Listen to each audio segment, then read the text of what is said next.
Boa noite a todos. Estão chegando.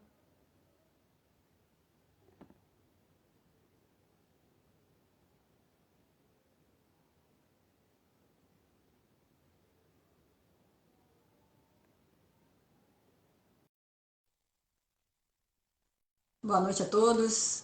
Hoje teremos uma live especial para tratar sobre pedestres. Falar aí sobre o Maio Amarelo, pedestres. Isso, mas eu tenho que virar aqui, peraí, eu preciso virar para mim. Ok. Boa noite. Nogueira também já te solicitou. Tá ok.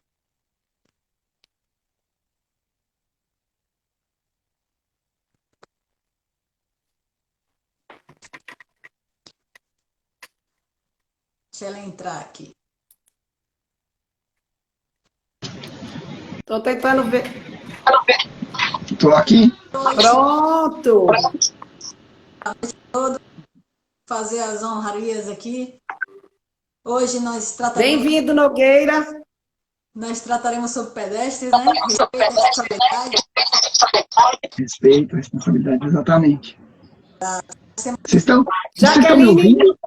Sim. tá dando eco. Tá dando eco? Peraí, eu já sei o que é. Peraí. Algum outro aparelho que está por aí É. conectado. Tira o som desse outro aparelho. Pelo visto é Nogueira. Oi? Peraí que eu já Pelo vou visto dar é o seu. É o meu. Melhorou aí?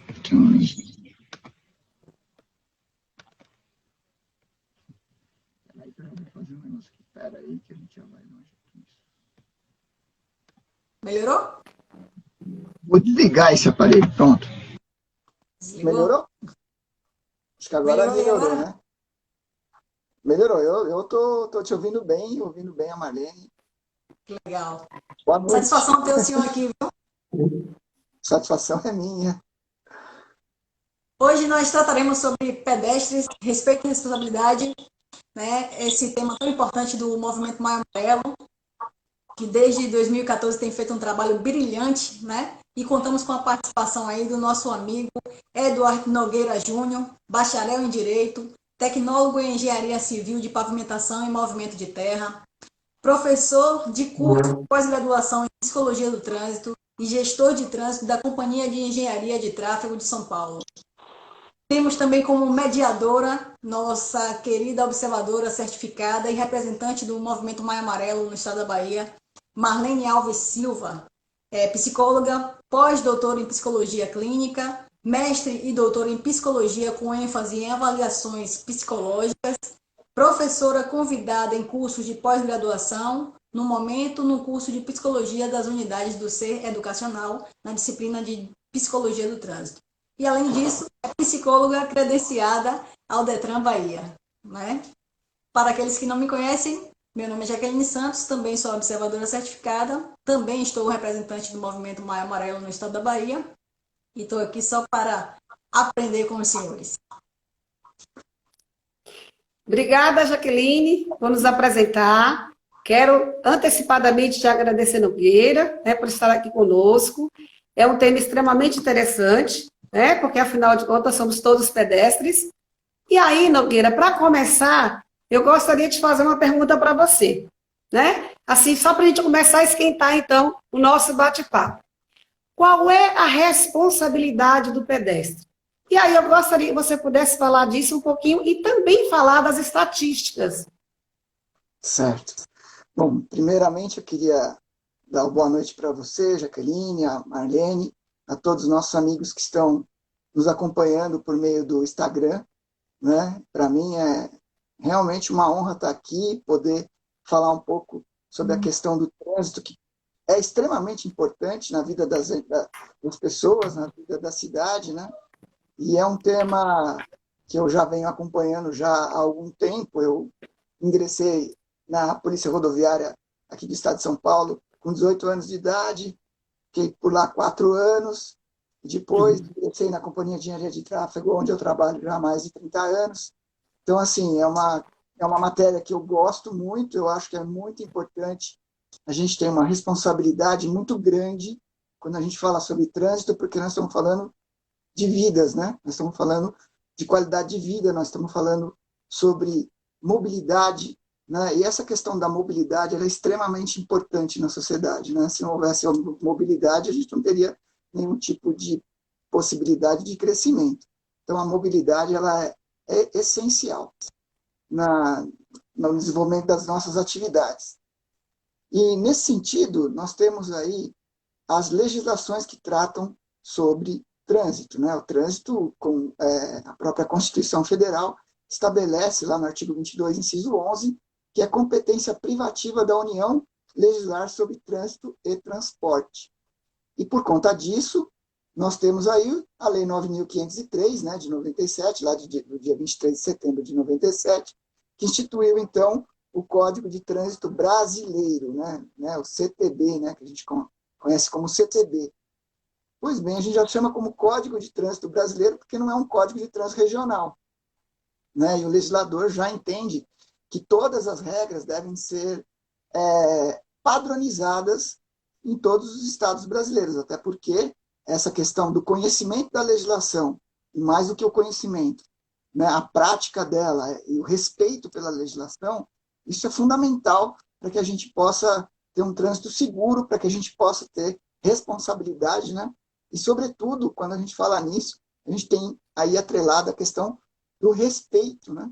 Porque quando a gente respeita a legislação de trânsito, quando a gente respeita o outro, quando a gente respeita, né, o direito do outro, a gente está aí praticando cidadania, a gente está aí realmente dentro de um contexto muito importante quando a gente está falando sobre trânsito, que é fundamental para um trânsito seguro, né? E dentro dessa questão, evidentemente, a gente tem o código, tem as resoluções do CONTRAN, tem os órgãos normativos, tem os órgãos executivos, né? O órgão consultivo também, no caso do CONTRAN, Conselho Nacional de Trânsito, normativo e consultivo, o DENATRAN, nós temos os órgãos, né, executivos estaduais, temos aí, com a inovação do CTB, a questão da municipalização do trânsito, que é uma questão bastante importante e que veio trazer para o município, né, a responsabilidade sobre circulação, estacionamento e parada, em especial, né, essas questões lá que estão lá no artigo 24 do CTB, e que é muito importante os municípios terem que assumir essa responsabilidade. Portanto, essa questão é realmente muito importante. E quando a Marlene fala do pedestre, e a gente está falando de trânsito, e falando de trânsito, a gente está falando do Código de Trânsito Brasileiro, uma questão importante é a gente saber a definição do que é trânsito, correto? E o artigo 1º do CTB, lá no início do CTB, define o que é trânsito, né? O que é trânsito, né? Trânsito é a utilização das vias públicas por pessoas, veículos e animais, isolados ou em grupo, conduzidos ou não, para fim de estacionamento, parada de circulação e operação de carga e descarga, é o que está escrito lá no artigo 1º do CTB. E olha só, e o que eu acho importante quando a gente está falando sobre trânsito, o próprio código fala, ele não fala pedestre especificamente, fala pessoas, né? Então, eu acho isso importante, porque a gente tem que trabalhar com a questão que envolve as pessoas, né? E a responsabilidade é uma responsabilidade que a própria legislação ela estabelece que é uma responsabilidade de todos, não é só do pedestre, né? Evidentemente, o pedestre ele tem sim as responsabilidades, ele tem sim as prioridades, e essas prevalências, essas prioridades, elas não são absolutas, elas são relativas, porque tem situações em que o pedestre não vai ter a prioridade, como, por exemplo, está lá no artigo 70, não é? Do Código de Trânsito Brasileiro, que, aliás, dedica um capítulo específico ao pedestre, né?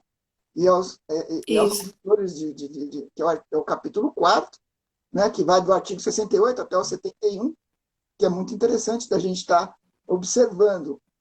Mas é evidente que o pedestre ele é o ator ali que está dentro do contexto do trânsito, que é o mais vulnerável, né? A gente tem aí, pela Organização Mundial da Saúde, por ano, no mundo, morrem 1.350.000 pessoas em razão do trânsito. Olha só, 1.350.000 pessoas é muita gente, não é? Muita gente.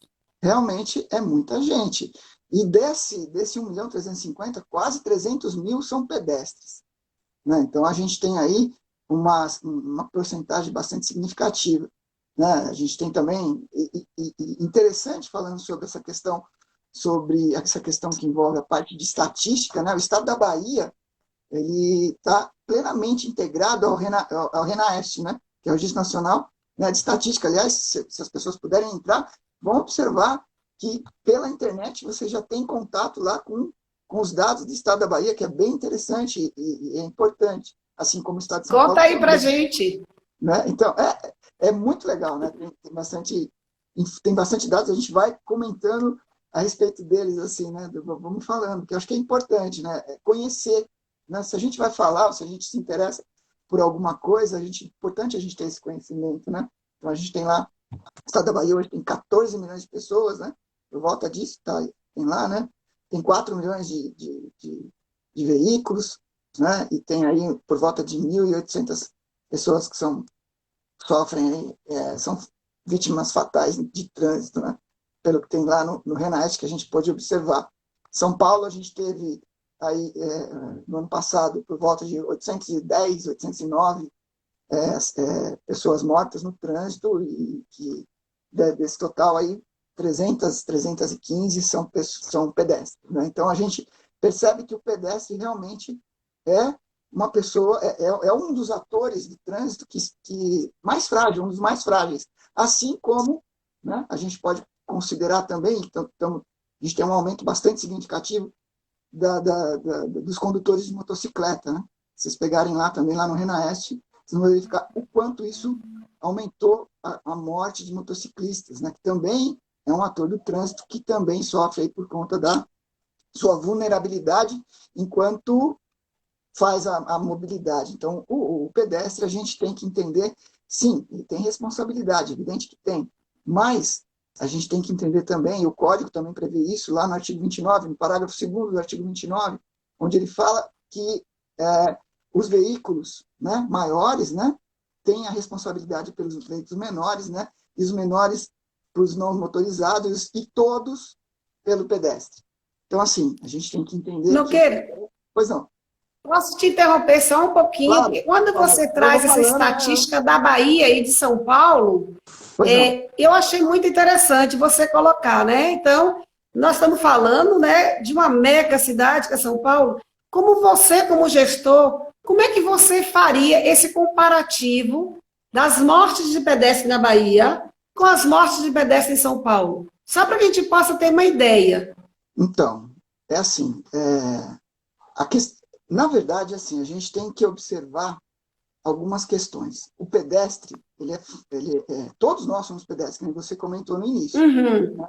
Então, assim, quando a gente começa a observar a cidade para as pessoas e não para os veículos, e isso é importante, né, porque a gente vive uma sociedade meio carrocrata, né? Então, onde o veículo Isso, ele exatamente. é o foco das atenções. Né? Então, se você começa a imaginar que, se você pega o pavimento por onde transita o veículo, é um pavimento lisinho, bonitinho, todo sinalizado, e o pavimento por onde transita o pedestre, muitas vezes não é um pavimento lisinho, não tem o piso podótico para as pessoas que têm deficiência, não é? É um pavimento, muitas vezes, cheio de interferências, né? Então, aí a gente começa a observar que às vezes a cidade, né? Às vezes a gente tem um foco muito voltado para o veículo, né?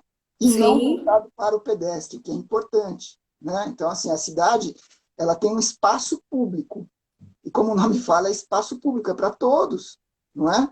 E uma grande parte desse espaço público é destinado para o veículo, e as pessoas esquecem Exatamente. das pessoas. Então, isso é importante. Eu falo pessoas pelo seguinte, porque a gente também não pode deixar de lado, e não pode nunca, jamais, em hipótese alguma, esquecer que nós temos pessoas com deficiência de mobilidade, né? E pessoas com deficiência de mobilidade pode ser eu amanhã, você amanhã, todos nós, quem está ouvindo aqui, entendeu? Então, se você pega um cadeirante, por exemplo, a gente não pode esquecer do cadeirante, né? Até porque qualquer um de nós estamos numa situação sem precisar usar a cadeira de rodas, mas a qualquer momento você vai poder usar, assim como a gente tem as pessoas mais velhas, os idosos, não é? Que também têm uma necessidade importante, né, de deslocamento, e ele tem um reflexo menor, né? A gente tem que sempre nunca esquecer que nós estamos tratando de todos, né? E quando você começa a pensar nas pessoas e não nos veículos, aí você começa a ter uma atividade um pouco mais humana dentro do contexto da cidade. Então, no caso da cidade de São Paulo, agora em 2020, por meio da Lei 16.673, a gente teve o Estatuto do Pedestre no município de São Paulo, já regulamentado. Então, isso é importante. Entendeu? Isso é muito importante, porque você tem o norte e você tem as responsabilidades, não é? A gente tem... Quero interromper um minutinho, só para dizer ao senhor o seguinte, o senhor tratou aí das pessoas com redução de mobilidade, né? E eu quero lembrar aqui das pessoas que têm redução de mobilidade, mas não são visíveis, que são as pessoas que têm doenças autoimunes, né? Essas pessoas não têm uma deformidade física, mas elas têm dificuldade de locomoção e elas também sofrem com essas mudanças feitas muitas vezes até pelo proprietário do imóvel, que coloca ali no passeio, né, num lugar predestinado ao pedestre, às pessoas, né, transitarem, e eles fazem a modificação sem autorização do município, muitas vezes colocando um obstáculo nesse local e dificulta a vida dessas pessoas. Assim, parabéns pela sua fala, viu? Muito importante. Eu acho isso fundamental. Eu acho fundamental, porque quando a gente fala em cidade, quando a gente fala em pessoas, a gente tem sempre que pensar em inclusão.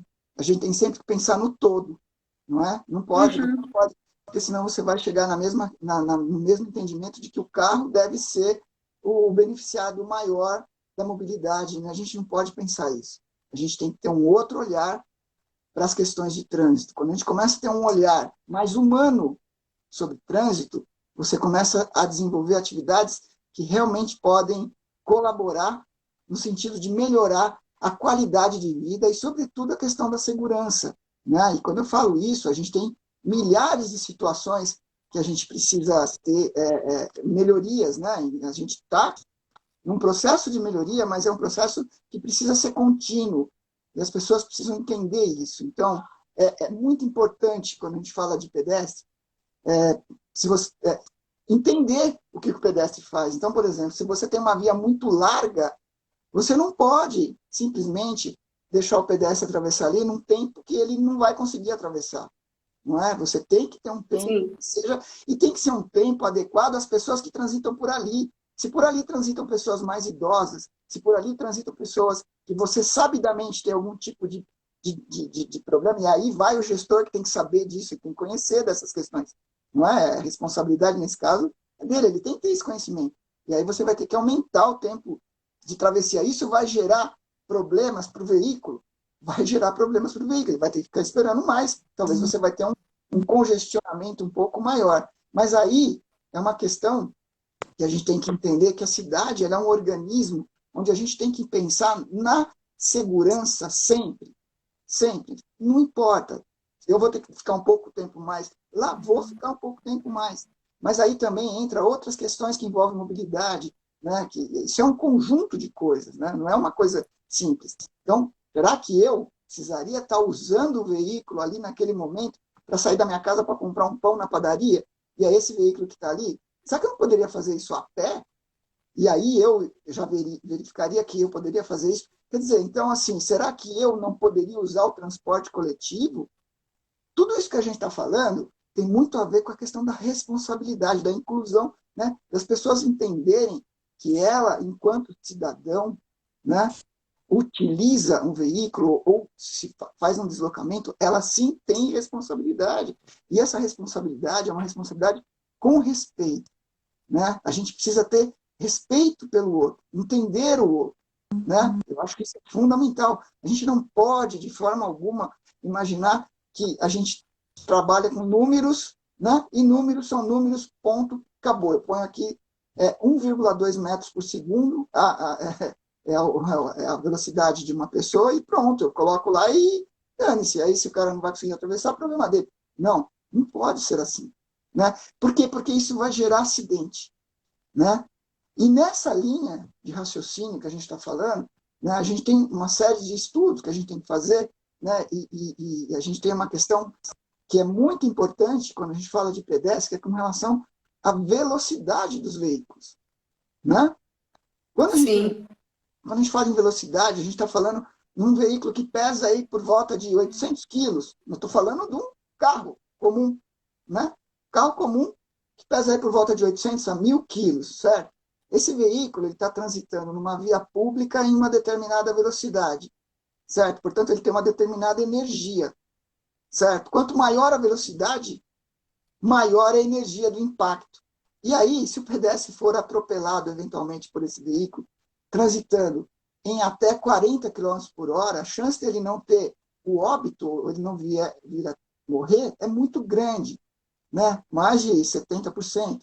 Né? Agora, se esse veículo estiver transitando a 60 km por hora, a chance dessa pessoa morrer é mais de 90%. Entendeu? Então, a responsabilidade nesse caso é assim, a gente tem que pensar na questão da redução da velocidade. Né? Com certeza, e muitas vezes, quando você implementa a redução de velocidade, as pessoas que não entendem muito bem isso, porque assim, isso é uma questão matemática, porque a energia, o que é? A velocidade, né? A massa vezes a velocidade ao quadrado dividido por 2. Portanto, quanto maior a velocidade, ela é exponencialmente maior. Né? Se você está a 40 km por hora, você está transitando com o seu veículo a 11 metros por segundo. Você imagina a distância aí da sua casa, de onde você vive, né? Quanto que é 11 metros? Normalmente uma casa tem 10 metros. Né? O veículo vai estar transitando a 40 km por hora, em 1 segundo ele vai transitar 1 metro a mais.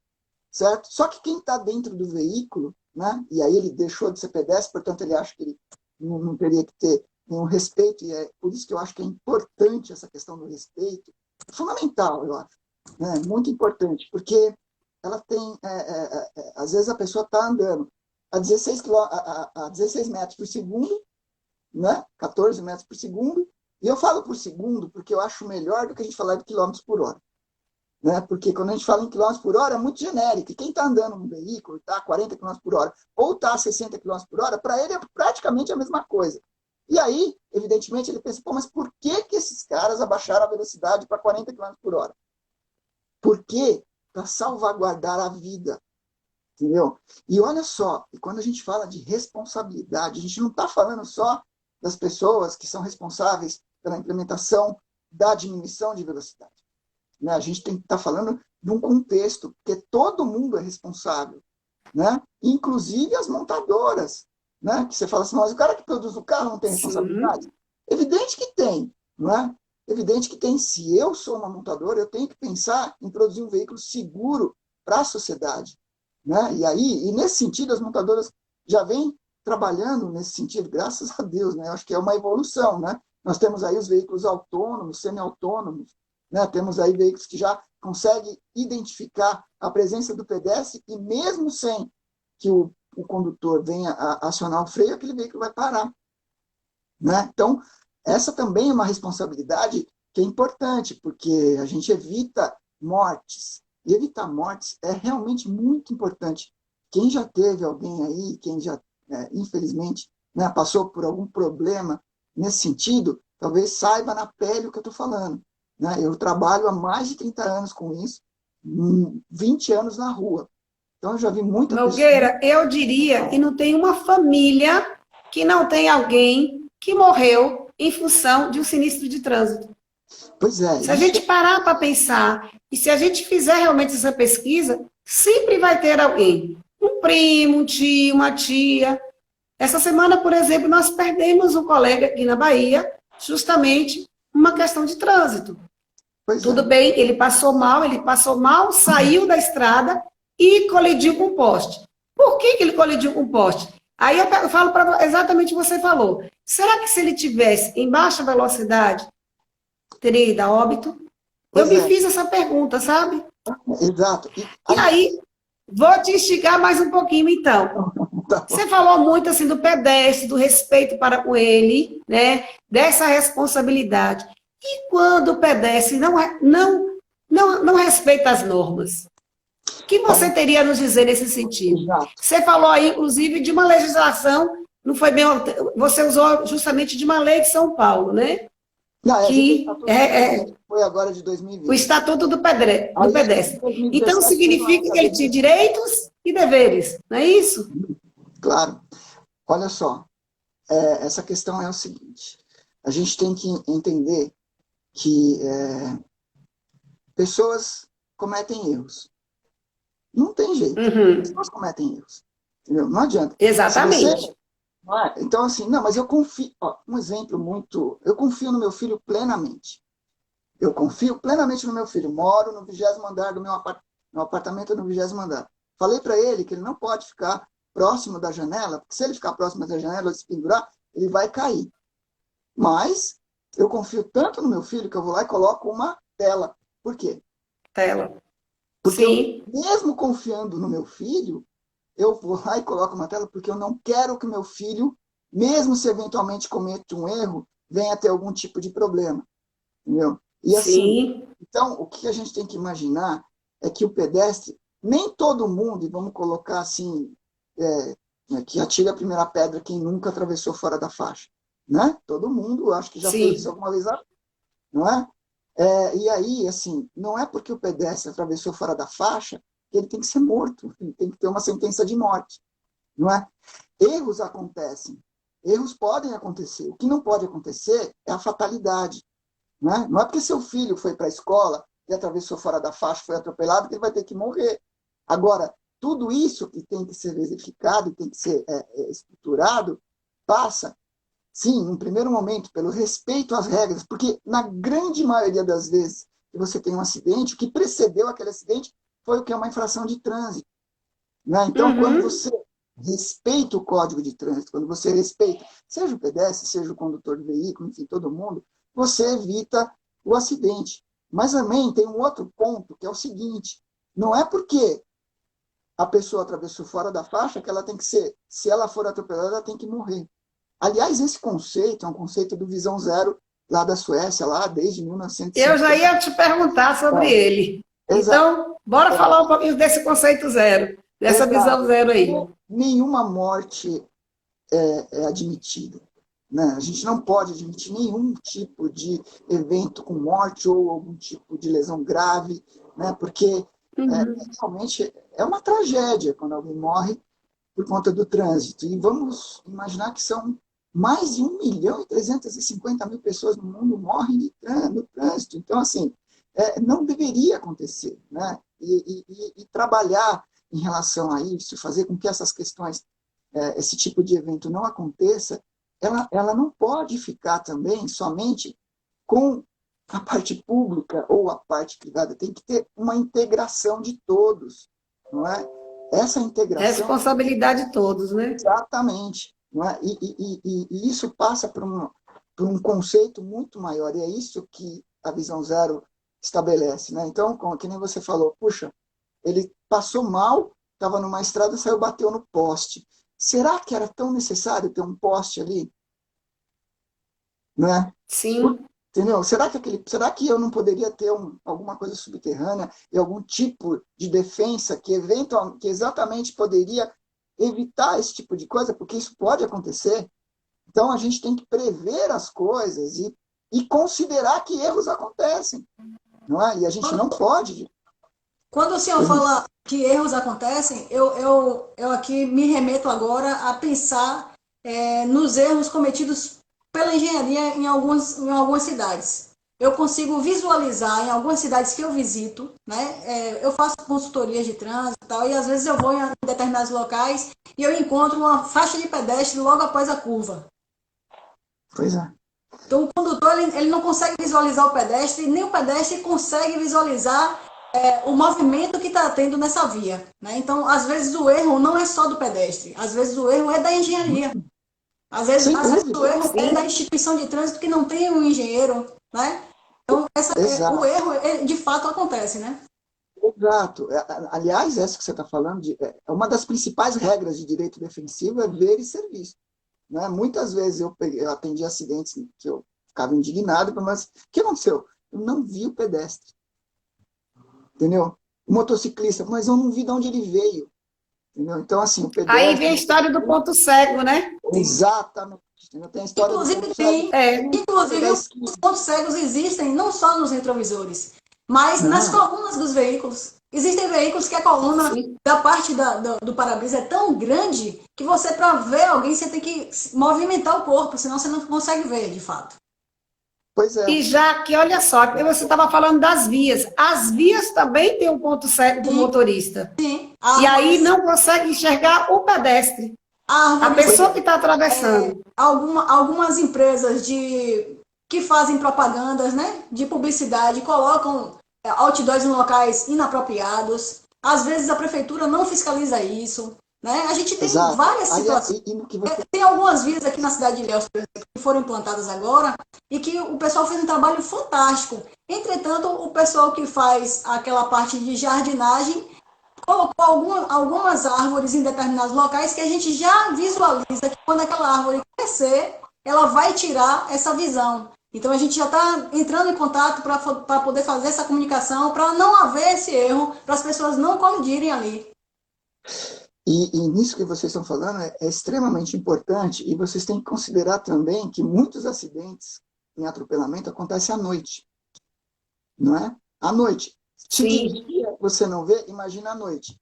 E por conta disso, o que a gente tem em São Paulo? Né? A gente tem as travessias iluminadas, né? Que foi um projeto já antigo, né? Isso é muito importante, né? Justamente nesse sentido, que você ilumina a travessia, você consegue ver o pedestre. E nisso que você está falando, viu, Jaqueline, eu acho que é importante a gente ressaltar uma questão de cidadania, porque a Lei 9.503, o Código de Trânsito Brasileiro, inovou também, até porque foi, né, publicado, sancionado e publicado aí na égide da Constituição Cidadã de 88. Então você tem lá o capítulo da cidadania, né, do cidadão, capítulo 5º, né? E o capítulo 5º estabelece os quê? Que qualquer cidadão que tenha, né, o conhecimento de algum tipo de problema no trânsito, seja ele qual for, ele tem, sim, o direito de pedir ao órgão de trânsito ou ao responsável por aquilo que aquela situação seja avaliada, e ele tem o direito de ter a resposta. Né? Então, Exatamente. assim, No dispositivo seguinte, obriga a instituição a responder se vai acatar e por que não vai acatar. pois é, exatamente. Então, isso é a cidadania, o que é extremamente importante, né? Porque a cidade é de todo mundo, né? Cada um tem a sua responsabilidade, né?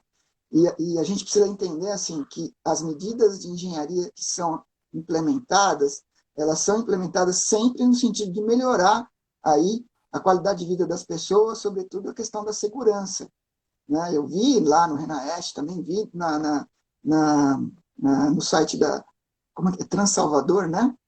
Transalvador, acho que sim.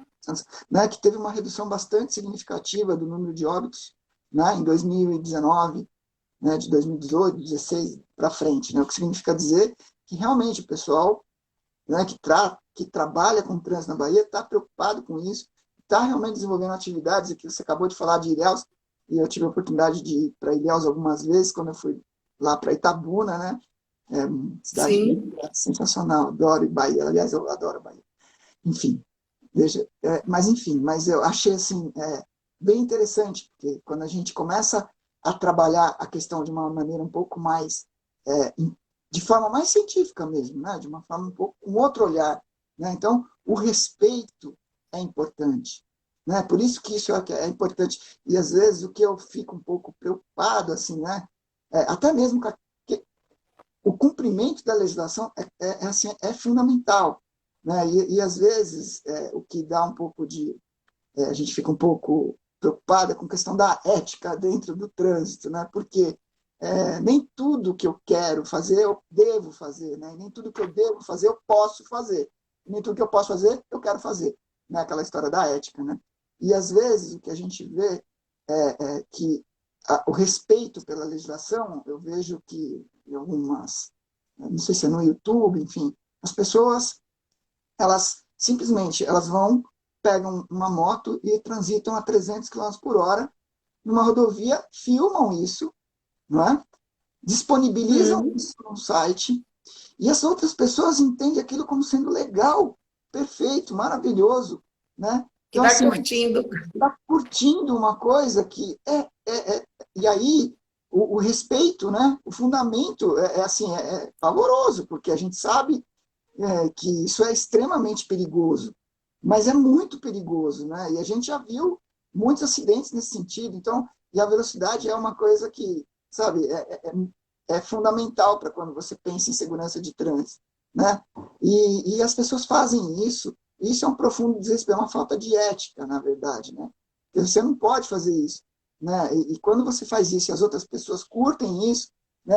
É um pouco estranho, porque não deveria, né? Não deveria. Eu acho que tem o professor Cortella fala uma coisa que eu tive a oportunidade de assistir, eu achei muito interessante o que ele falou. Ele fala o seguinte, né? Aquilo que envergonha a sua mãe, né? Aquilo que torna você uma pessoa que para sua mãe não seria interessante, né? Você não deveria fazer, né? Emmanuel Kant também Sim. fala que você não pode contar que fez e você também não pode fazer, você não deveria fazer, né? Então, assim... E ainda citando Cortella, ele diz exatamente isso. Quando ele vai falar de ética, ele fala assim: você precisa fazer o que é correto quando as pessoas não estão vendo. Exato. Não para que as pessoas vejam. Então, eu acho isso fantástico, quando ele fala exatamente essa questão de ética que você traz aí.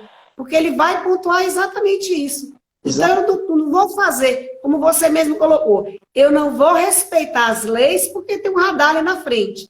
Eu vou respeitar as leis porque eu sei que se eu tiver responsabilidade, eu não vou cometer sinistro, então eu vou diminuir, né? Esse número de mortalidade existe. E automaticamente nós também vamos ajudar o nosso país, porque o custo de um acidente é muito alto. Sem dúvida. Isso que né? você está tocando, Então tem isso. A gente nem comentou essa questão do custo dos acidentes, né? Porque às vezes Exatamente. a pessoa fala assim, mas eu não vou usar o capacete. Por quê? Porque a cabeça é minha. Se eu cair e machucar, o problema é meu. Será que o problema é dele? Né? Então, a gente pensar, né? É evidente que não, né? Porque se eu não uso o capacete, eu caio na via pública, eventualmente ou atropelo alguém, enfim, de alguma maneira, eu vou ter aí um dano, certo? Isso vai gerar uma série de coisas. Vai gerar um policial que vai ter que ir até o local, um agente de trânsito que vai ter que operacionalizar o trânsito, certo? Ele é uma pessoa entre 5 e 29 anos, portanto, uma pessoa saudável, né? E isso, nessa época de pandemia, é mais cruel ainda, porque a gente tem os hospitais lotados, a gente já não tem os médicos absolutamente estressados, né? Com tanta gente, né? Nos hospitais, e uma pessoa que resolveu não usar o capacete ou passar no semáforo vermelho, uma pessoa saudável, que até então não tinha nenhum problema, né? Passou a ser um problema para a sociedade, porque aquela pessoa vai ter que ser levada a um hospital público, né? Que normalmente já vai estar lotado de gente, né? Então, assim, e aí essa pessoa vai ter que passar por uma série de procedimentos, e aí a gente pode até ver lá no DataSUS, né? A quantidade de pessoas que, né, se acidentam, e essa pessoa ela vai estar ocupando um leito de alguém que realmente estava precisando, né? E ele vai estar... Então, isso é uma questão de cidadania. E aí você vai... A situação dele, dependendo da situação do acidentado, toda uma equipe médica vai ser mobilizada para atender ele, enquanto outras pessoas estarão esperando atendimento. Exatamente. E muitas vezes fica com sequelas que vai honorar mais ainda, né?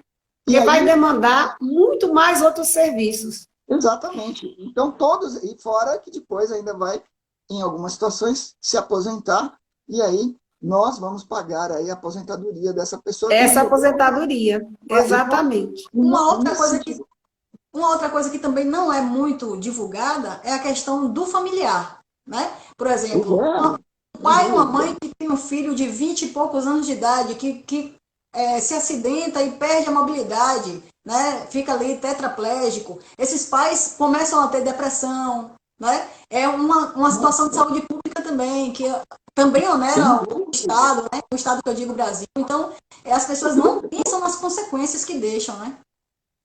As consequências, elas são extremamente relevantes, né? Muito relevantes. Então, quando eu ultrapasso um semáforo vermelho e falo assim, não, mas não tem ninguém, não vai acontecer nada, acontece. né? Já vi muitas pessoas, infelizmente, morrerem nessa situação. E para morrer é muito fácil, né? Ou ficar cego, porque não estava usando cinto de segurança, né? Já vi, isso que eu estou falando é verdade, isso acontece, né? Então, assim, as pessoas não Sim. acreditam, o impacto disso é muito grande. O último estudo que tem a respeito disso, nacional, é do IPEA, de 2014, né? Tem na internet, é só ir lá dar uma olhada, vocês vão verificar que um acidente com vítima fatal custa para o Estado R$ 646 mil. Certo? É muito dinheiro. Então, você imagina. Então, a gente tem É aí. muito. E o que precedeu muitas vezes, esse acidente que levou a esse tipo de problema? Uma infração de trânsito, né? Então, assim, daí a gente vê Sim. que se eu não tivesse cometido a infração, né, não teria acontecido toda essa consequência. Então, isso é muito relevante. As pessoas, às vezes, elas não conseguem entender que ela faz parte, sim, da sociedade. O que ela faz tem relevância e tem consequências. E isso é respeito, né? Isso é respeito, isso é conhecimento, ter entendimento, olhar para o outro, aquilo que eu estava falando agora há pouco, né? É muito importante isso, porque senão a gente entra numa situação em que a gente gasta hoje aí por volta de 25 bilhões, me parece, né? A respeito com trânsito, e é um dinheiro que poderia ser utilizado para outras coisas, né? Então, Inclusive para a educação, com certeza, né, que a educação é né? fundamental, né? A educação é fundamental. Na verdade, o trânsito está sobre 3 eixos, vamos dizer assim, fundamentais, né? Que é a engenharia, a educação e o esforço legal, né? E o esforço legal, Uhum. eu não coloco apenas a fiscalização do agente, né? Não é só isso. A gente tem que também o esforço legal está atrelado ao Poder Judiciário, né? A gente está atrelado ao Ministério Público, essas instituições que são fundamentais para que a gente tenha aí uma sociedade melhor, né? Porque a gente tem a legislação de trânsito, né? Então a gente tem lá os crimes de trânsito, as pessoas têm todo esse contexto que precisa, é todo mundo, né? Que precisa participar. Isso é importante, né? Eu acho que essa questão é fundamental, né? E só uma questão que eu acho que é importante das pessoas, eu acho que a gente precisa começar a pensar na cidade para as pessoas, né? A gente precisa Sim. pensar assim, pois é, mas aqui eu deixo, você chega em alguns lugares assim, carro estacionado para todo lugar. As pessoas têm que andar entre os carros, né? As pessoas não conseguem atravessar mais a rua. Então, assim, a vizinha que conversava com a outra vizinha não consegue mais, porque ela não consegue mais atravessar a rua, né? Então, você vai perdendo até a sociabilidade, não é? Então, assim, o que Sim. precisa é retirar os carros da rua. Não podemos, a gente tem que pensar nas pessoas. E eu sei que, veja bem, eu não sou contra o carro, não é isso, né? Mas a gente tem outros modais, né? E eu acho que é importante a gente entender que isso faz parte de uma sociedade mais sadia, né?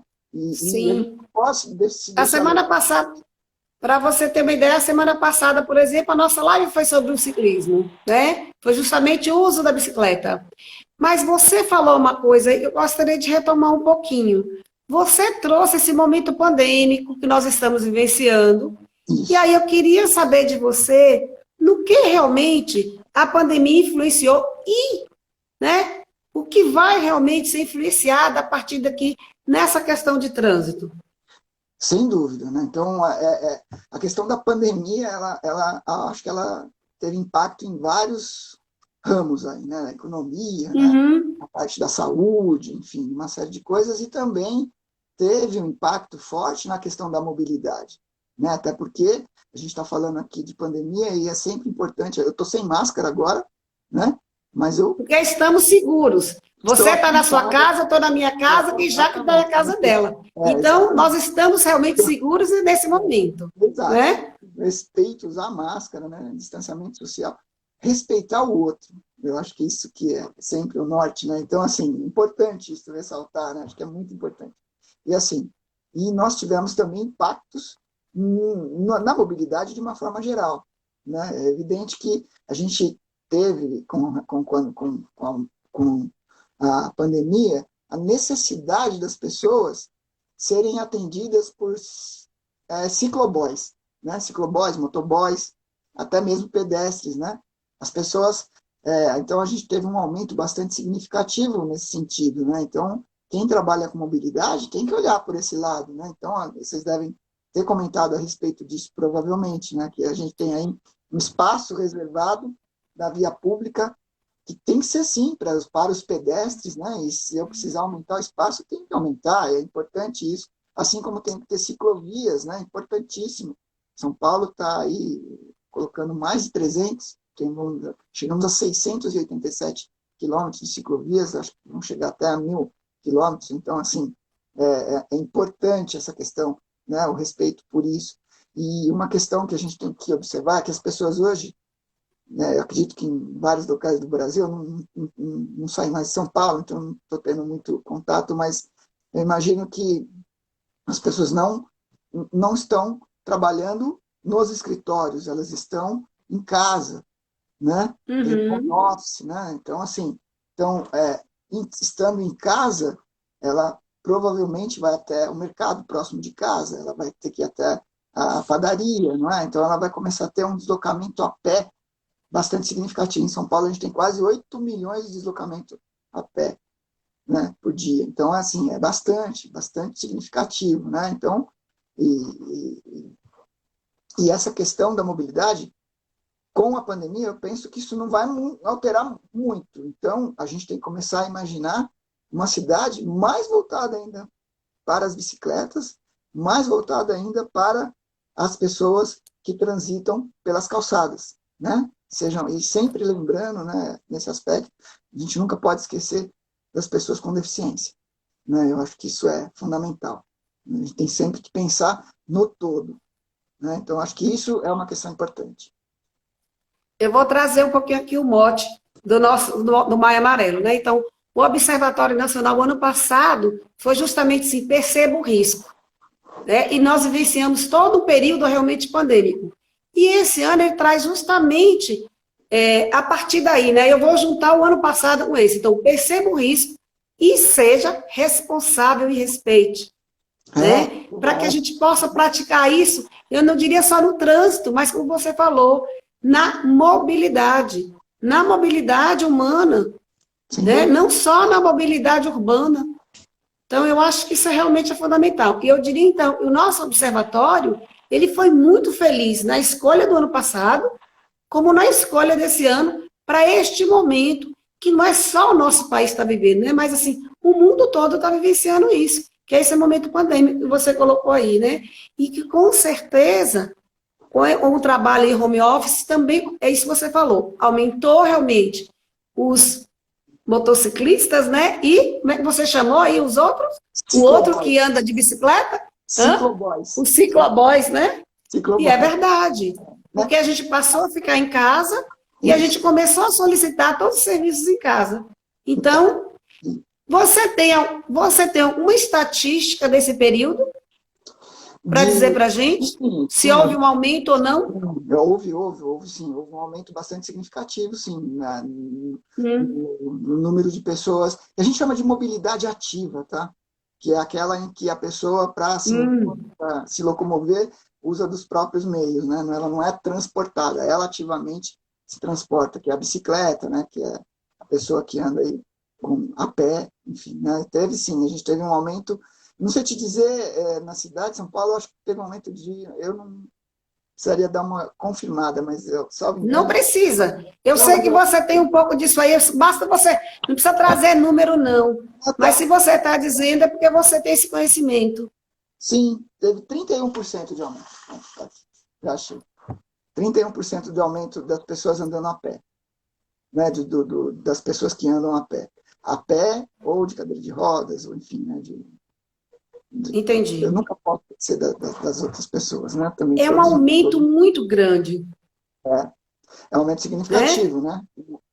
Muito significativo. E enquanto você traz para a gente, na Bahia, a Bahia conseguiu, de alguma forma, nessa década aí, de redução, então a Bahia conseguiu. Porque eu participei também do último evento da Bahia.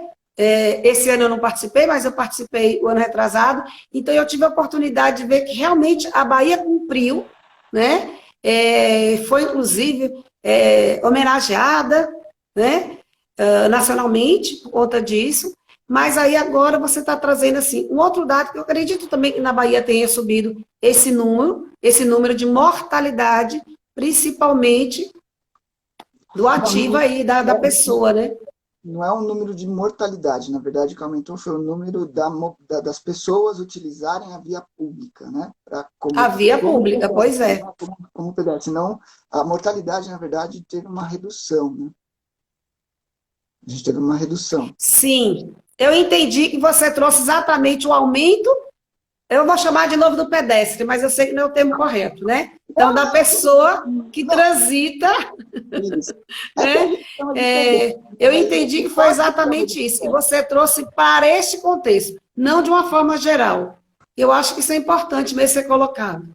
Sim, sem dúvida. Exatamente.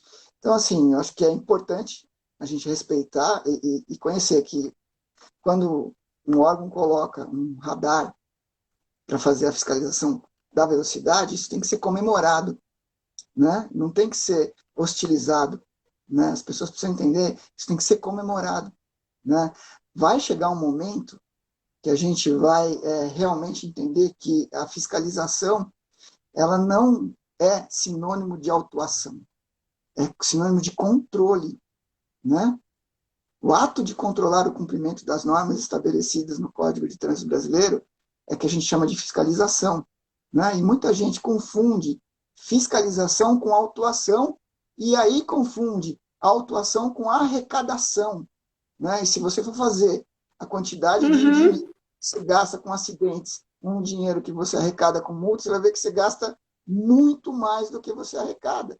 Então, mesmo se você falar, se for falar sobre arrecadação, eu tô perdendo, né? Então, uma multa ele custa muito mais caro, né? Então, assim, é óbvio que eu estou falando isso, mas, assim, do ponto de vista de dados, né?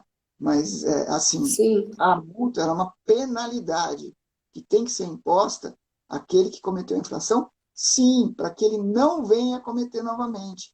Por quê? Porque as pessoas que morrem são as pessoas que têm no seu prontuário, a gente fez um estudo sobre isso, no mínimo umas 2 autuações aí de velocidade ou de desrespeito ao semáforo vermelho, né? Então, assim, se você desrespeita a velocidade, se você desrespeita o semáforo vermelho, você já está no grupo que pode morrer dentro do trânsito. Então, é melhor você não desrespeitar. Acho que melhor não. Assume o risco de produzir o resultado, né? Eu vou só interromper os senhores para dizer que a gente só tem 5 minutinhos agora. Era isso que eu ia dizer, Jaque. Eu já ia pedir, eu ia dizer, já estamos a 55 minutos. E aí eu gostaria que você pudesse fazer suas considerações finais, fique à vontade. Não, eu só queria agradecer, né? Porque assim, a Marlene é uma pessoa que eu já conheço desde 2011, né, Marlene? Por conta dos treinamentos, por conta dos cursos de pós-graduação, ela que me fez a parte de ser professor, na verdade, né, Marlene? Então, assim, eu acho e ser professor, assim, no sentido de passar o que a gente conhece, né, de uma maneira mais interessante para que as pessoas possam conhecer o espaço onde elas vivem, para elas possam ter um conhecimento do trânsito um pouco mais apurado, né? E não entrar na vala comum daquelas pessoas que falam, não, isso daí está tudo errado, isso aí só serve para ganhar dinheiro, isso daí... Não é assim, não é assim, né? A gente sabe que um acidente de trânsito é horrível, né? É lamentável, não deve acontecer, não pode acontecer.